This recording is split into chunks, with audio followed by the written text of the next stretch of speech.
Hello everyone, my name is Spice, and today on Sex Matters I'm going to talk about the 3 stages of marriage.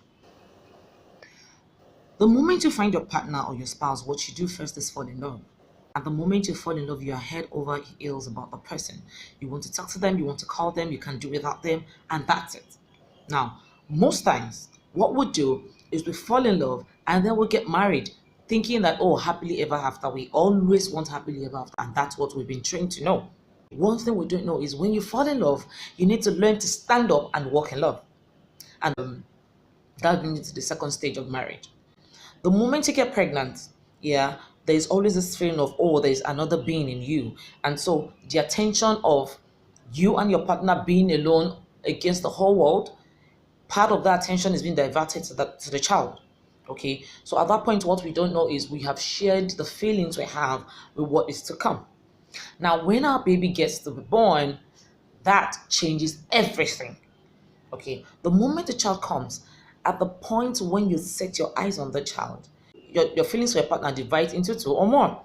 Now, for some women, they fall in love, and then you get to remember or you get to realize that the kisses, the touches, the attention you give to your partner is being shifted on the baby. So we know when something is wrong. We know when to kiss. We know that we can feel the softness of the baby's skin. We know everything about the child off heart. And the moment we see the child, we know something is wrong and put hands on it. Okay. Now, what we don't do is we don't remember to stand up in love and walk in love. Because at that point, the feelings has been shared and so many couples get to have issues. So because you put your attention on the kids, either the father is, my children, especially when they're girls, like it can be so annoying, that what that means, yeah? Or the mom say, oh, my baby, and then you shift all your attention on the kids, and then you forget that you have a partner to attend to. Now, at this point, one of the spouse starts to complain. You're not giving me attention. The woman feels like, oh, you're not loving me. When you come back, it's just your son, it's not your daughter that you come to and all. And then problem starts. So at that point, any little thing can destroy the home because the attention is being broken, communication breaks down because all you want to talk about when you call, oh, how are you? How's the baby? You don't ask after your wife. You ask only after the child. Okay. And this goes on. So for you to learn to walk in marriage, you have to stand up and separate the mom or the father from the lover. Okay. So once you separate the father from the lover, yes, you will have a great home. At that point, you get to walk in love and understand and start dating all over again.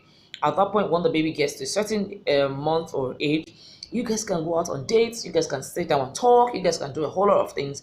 And when it comes to lovemaking, when you're busy and the baby is, crying, probably depending if you have a nanny, then you let the nanny attend. You have to finish what you're doing. Okay, but at that point, most women or most men just want to stand up, oh, my baby, and then you leave your partner hanging. It is wrong.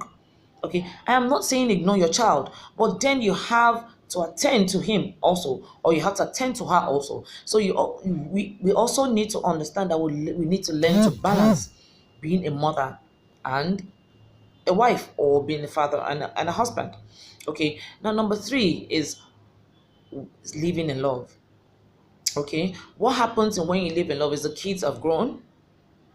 The kids are all grown, and at that point, a lot of things that happen. So the kids are out of the house, and then you had to learn to live together for the rest of your life.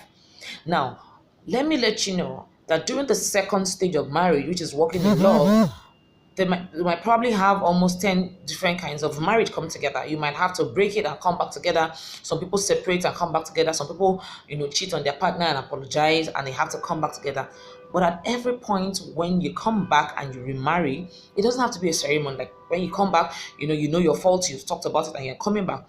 When you come back and then you remarry, at that point, you know that you're going to be a better person from who you were. You're going to attend more to your partner. You know your partner's needs, okay? And if that continues, then you get to move into the third level of marriage, which is living in love. And living in love can be the best thing you want to have. Home, every couple prays and hopes that on their wedding day they live together for the rest of their life. But if you don't learn to fall in love, get up from falling in love and walking in love, and also living in love, this might never happen. So do have a great day. I hope you've been able to pick one or two things. And always, please don't forget, send us your feedback, and then we'll get back to you. So have a great day.